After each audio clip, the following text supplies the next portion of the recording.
Salve, salve, meu povo! Bom dia, boa tarde, boa noite. De onde você estiver, a hora que você estiver nos acompanhando em mais uma conversa com o Evangelho. Seja muito bem-vindo, muito bem-vinda. Ateliê 15, sempre uma alegria estarmos juntos e juntas.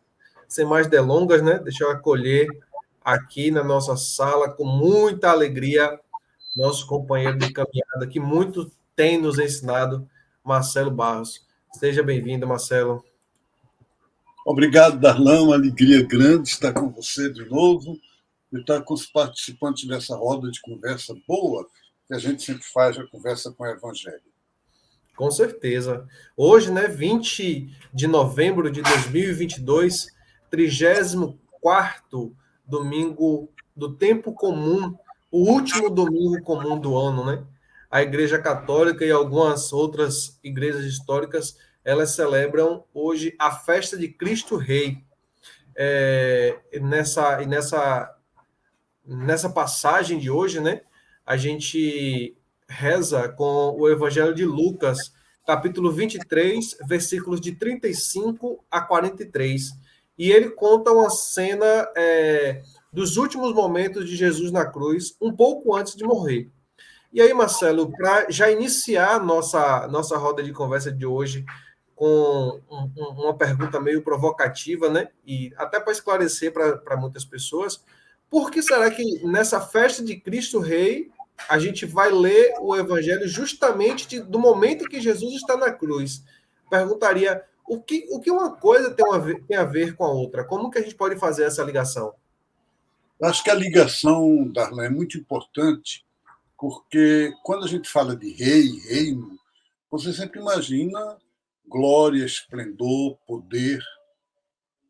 Então, nós tivemos agora a eleição brasileira, que não é para rei, é para presidente da República, mas quando diz a democracia venceu, imediatamente a gente imagina agora o presidente tem poder, né?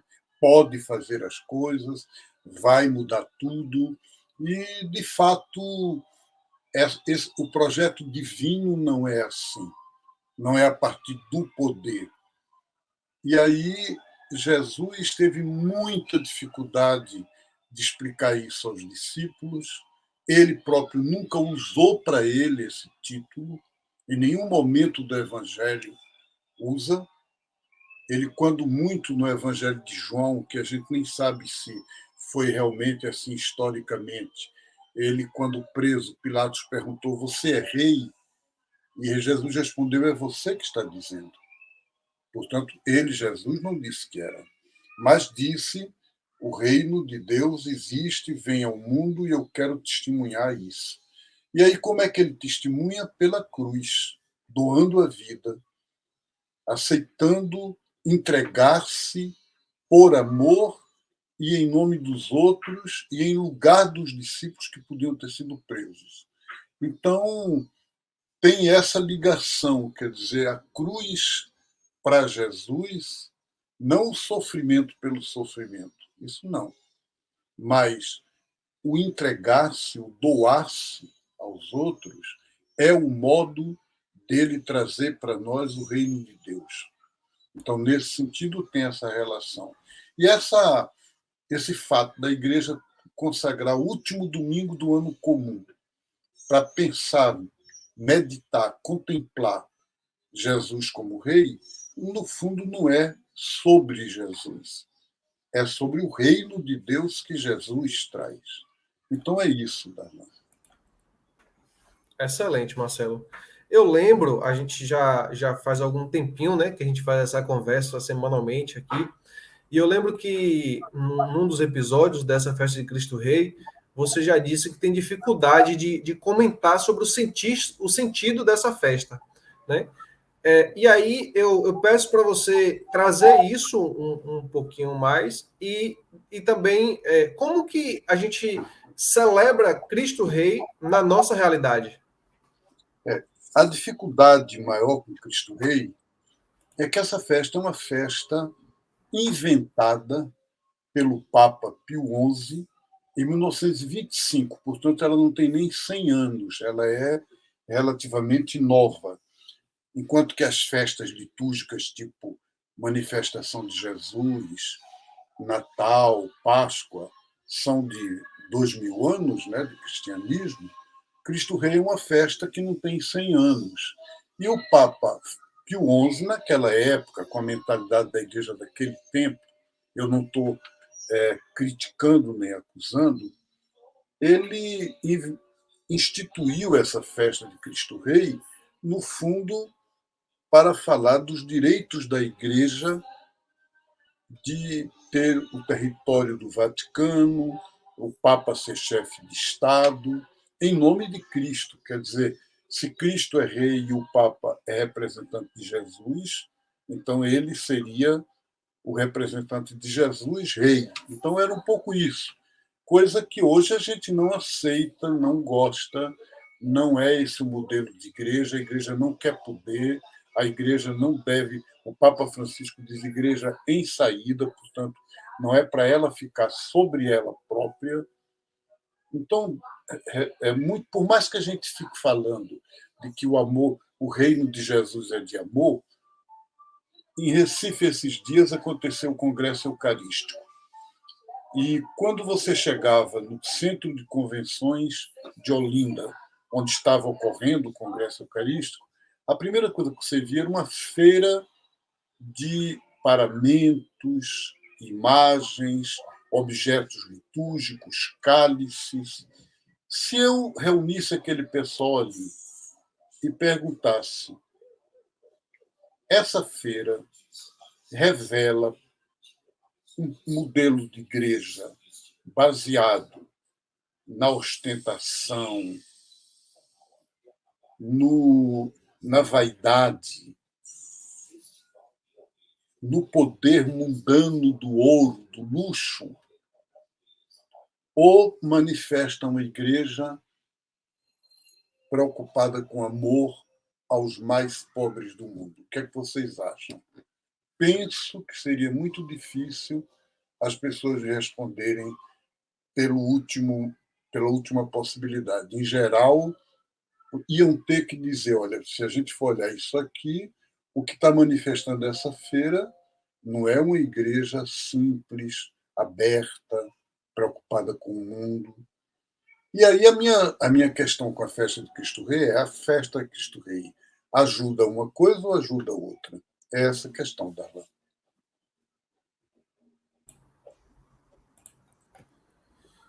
Muito bem. O evangelho de hoje, lá um pouco mais à frente, né?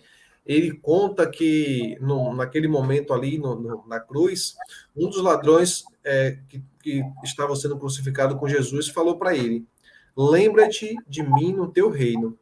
No que Jesus respondeu imediatamente: ainda hoje estarás comigo no paraíso. Alguma coisa mais ou menos nesse contexto. Não sei se foi exatamente nessas palavras. E essa palavra, ela nos diz que o paraíso é depois que a gente morre. E o reino de Jesus é depois da morte. Como que a gente pode, Marcelo, explicar melhor para quem, ou deixar mais entendível, né, vamos dizer assim, para quem nos acompanha nessa roda de conversa? Pois é, de fato, se a gente está falando de reino de Jesus, Jesus rei, a palavra do bandido lá, porque o nome grego não é ladrão. O povo chama bom ladrão, mau ladrão, né? Mas era lestai em grego, é uma palavra que significa bandido, que é rebelde, subversivo. Hoje em dia, o pessoal de direita chamaria terrorista, comunista, não é? Essas são as acusações que hoje aparecem. E esse homem, esse bandido que foi acusado com Jesus de se revoltar contra o Império Romano, porque só quem era crucificado não era ladrão, não era crucificado. Ladrão era preso, podia ser apedrejado pelo povo, mas crucificado é um castigo romano muito pesado, muito pesado. É o castigo pior que pode haver, o pior tipo de morte que pode haver. A pessoa pendurado num galho de árvore ou num pau, numa madeira, até morrer. Então, o bandido disse a Jesus: lembra-te de nós em teu reino. Quer dizer, portanto, chamou Jesus de rei, porque o reino é dele, é teu reino. E os exegetas estudiosos dizem que a palavra que você falou, que Jesus respondeu, pode ter dois sentidos. O primeiro é esse: hoje mesmo estarás comigo no paraíso. E aí seria isso que você está falando, o reino é depois da morte. O outro é: hoje, em verdade eu te digo, né? Hoje estarás comigo no paraíso. Aí a, o hoje pode ser para frente ou para trás, a vírgula manda. Se você disser assim: em verdade eu te digo hoje, estarás comigo no paraíso. Ele não está dizendo que é hoje que você estará no paraíso. Está dizendo que ele está dizendo hoje. Então, esse hoje pode ser para lá ou para cá. Pode ser hoje eu te digo que você estará no paraíso comigo, ou pode significar eu te digo hoje você estará no paraíso. Então, seja como for, de um jeito ou do outro, está na cara que o que Jesus está dizendo é: o reino de Deus. Quem primeiro entrou no reino de Deus com Jesus foi um bandido, foi um homem condenado, foi uma pessoa que comumente o pessoal aqui está chamando de ladrão. Então, o reino de Deus começou por esses. Esses são os primeiros santos. Percebe? Quer dizer, que reino é esse? Um reino de gente que morre na cruz. Não só Jesus, o outro que estava ao lado. Então, o reino de Deus é uma subversão, é uma transgressão, é o oposto dos reinos do mundo. E nós temos que testemunhar isso pela nossa maneira de ser, pela nossa maneira de viver. E a igreja tem que entrar nessa perspectiva, inclusive no seu modo de celebrar. Quantas vezes celebrações de uma coisa começa do Congresso Eucarístico, ou de catedrais, ou de festas religiosas, parece mais uma cerimônia de corte de rei medieval do que a memória da cruz de Jesus.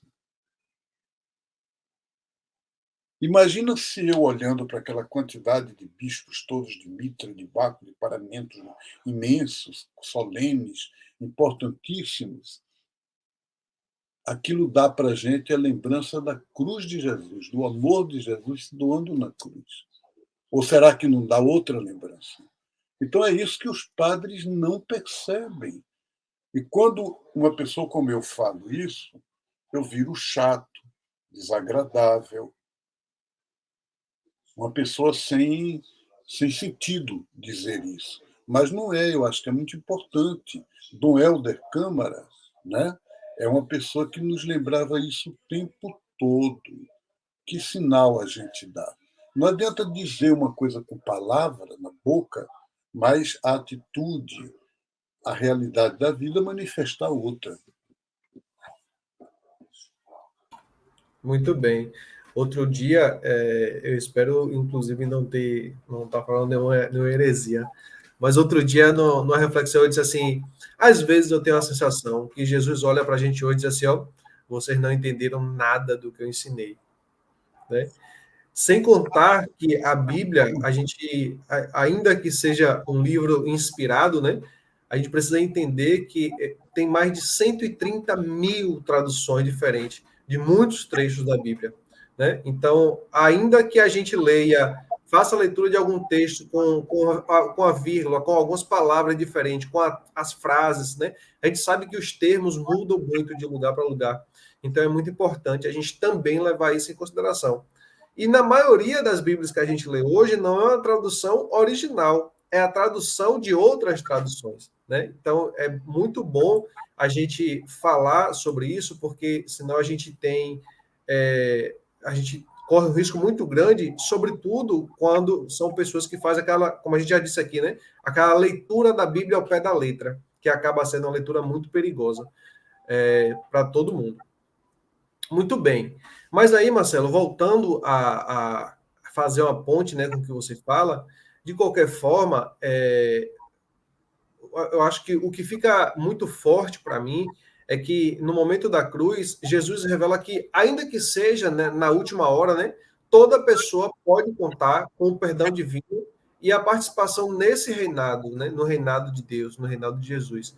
E o mais importante é que o hoje do qual Jesus fala é o hoje da salvação, como você bem trouxe. Como que a gente pode falar mais, explicar melhor sobre esse hoje?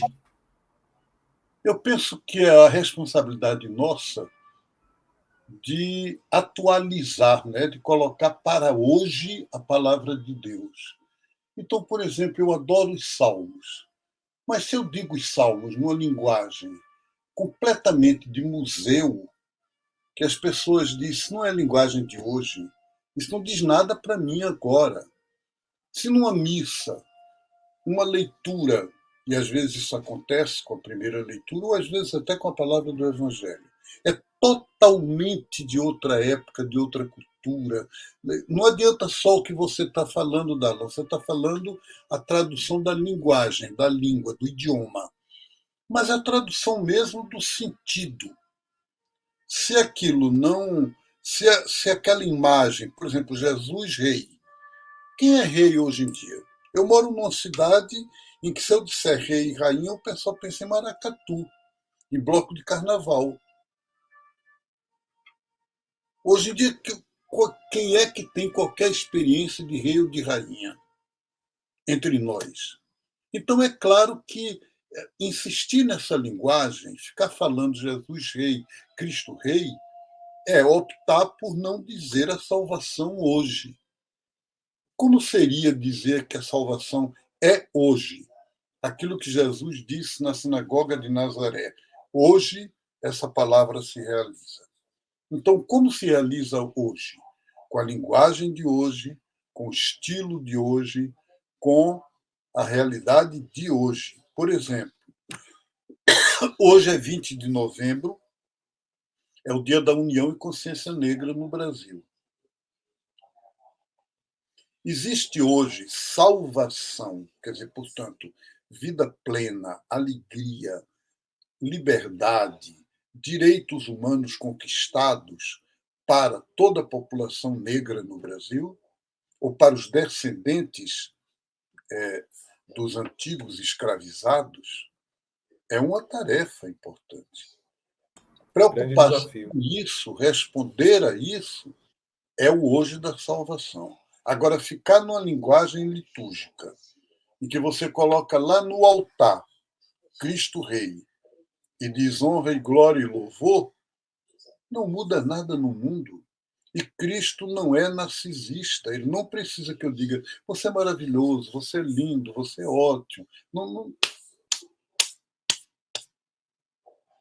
Isso é o tipo da fé que as pessoas que são narcisistas pensam que Deus é. Mas Deus é amor. Sabe o que é que Deus quer? Na relação da gente, eu fazer você crescer, você ser importante, você ser respeitado, você ser apreciado, você ser elogiado. Aí eu tô cumprindo uma missão. Mas à medida que eu fico pavão, não, eu estou no contrário da proposta de Deus. Tá certo? Muito bem. Muito bem. Eu até ousaria dizer assim que tem muitos irmãos e irmãs fazendo isso, né? Felizmente ou infelizmente, mas sigamos, né? Com o plural das culturas. E aí você trouxe um pouquinho sobre, você comentou sobre o Dia da União e Consciência Negra, que também hoje essa festa de Cristo Rei coincide com a memória do martírio de Zumbi dos Palmares, né? Seria possível a gente fazer uma relação ou fazer uma ponte sobre esse Dia da Consciência Negra, esse dia da comemoração do Dia de Zumbi, né, como são chamados, com a festa de Cristo Rei? A minha É possível. impressão é que a memória de Zumbi, há muita lenda, a gente não sabe bem o que é histórico, o que não é, mas a memória que se conta dele é de um menino que foi criado numa paróquia católica, que foi criado livre e que optou optou, escolheu para estar junto com o povo negro. O tio, o Ganga Zumba, fez acordo com o opressor, com os senhores de escravo, para poder parar a luta e poder ter paz, mas uma paz em que eles continuavam submissos. E o Zumbi não aceitou. Então, a minha pergunta é: nós não podemos ver na figura do Zumbi hoje essa imagem do Cristo crucificado que se doa, que se entrega, que dá a vida pelo seu povo? E nós não podemos, nessa memória hoje, renovar o nosso compromisso de amor e de serviço às populações negras, quilombolas, descendentes de quilombos, remanescentes dos quilombos no Brasil? Acho que é isso, Darlan. Excelente, Marcelo. Muito obrigado. E como sempre, né, a gente sempre termina as nossas conversas deixando para todos que nos acompanham uma mensagem. E, sem dúvida, a melhor forma de celebrar a salvação divina é não legitimar monarquias nem nobrezas humanas e realmente nos colocar como cidadãos e cidadãs do reinado dos povos que foram crucificados, né, dos quais precisamos fazer descer da cruz. A memória do martírio de Zumbi dos Palmares e também o Dia da União e Consciência Negra é uma ocasião para ver na história de Zumbi um chamado, digamos assim, mais atual de Deus. A gente tem usado muito essa expressão, né? A gente tem ouvido esse chamado para aquilombar o Brasil e aprofundar cada vez mais em nossos meios uma espiritualidade de quilombo. Né? Vocês já ouviram falar sobre o que é o aquilombar-se? Ou seja, é uma união de resistência comunitária, uma comunhão de enfrentamento das opressões, né, na solidariedade a todo o povo negro. Com isso, somos chamados e chamadas a crer, né, que na luta pacífica das pessoas, das comunidades crucificadas em todo o mundo, nisso está a salvação que Jesus nos promete e que os movimentos populares chamam hoje de reinado do povo. Não é isso, Marcelo? Beleza, maravilha. Então, para viver esse reinado do povo, vamos estar juntos, vamos continuar caminhando. Uma boa semana para vocês, um bom domingo. Até a próxima. Maravilha, meu querido. Muito obrigado. Beijo no coração. Excelente domingo, excelente semana. Viva Zumbi dos Palmares e a gente segue, como sempre, caminhando. Beijo no coração.